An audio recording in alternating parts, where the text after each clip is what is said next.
Newport, and other places. On average, these houses are between 8 and 10 and even 12,000 square feet, so they're not small little houses. As I mentioned, we're on Servants Road. It goes behind these houses because if you were delivering food or other services to the members, as a servant, you would never be seen or heard by the house members and families themselves. You would be riding discreetly on Servants Road.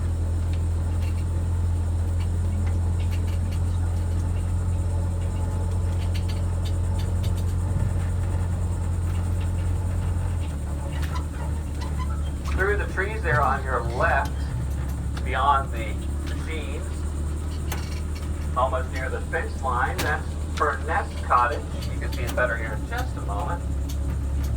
Furness Cottage was built by Walter Rogers Furness in 1890.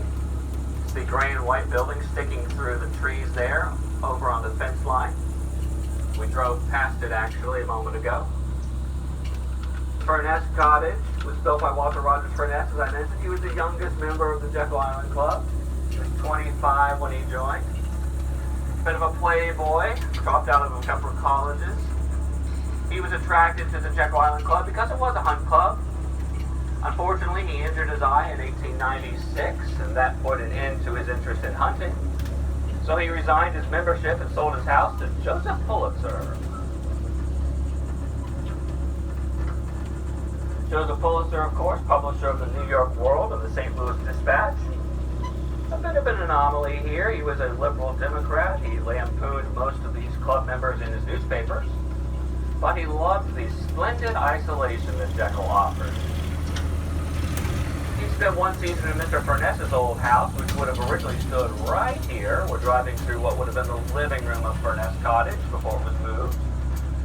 Mr. Pulitzer spent one season there, decided it was much too small for him, so he began to build his own rather rambling house here on Jekyll. Kate Pulitzer, his wife, did not care for this remote spot. She complained of the heat and the sandflies, so he spent most of the seasons alone here. Probably the way he preferred it, actually. Mr. Pulitzer was mostly blind and had an acute sensitivity to noise by the time he was a member of the club. Mr. Pulitzer's house would have stood off to the left in the trees, particularly where the magnolia is in the middle. Pulitzer Cottage stood there till 1951, when a group of boys from Brunswick across the river came over. They decided to throw a party at Mr. Pulitzer's house.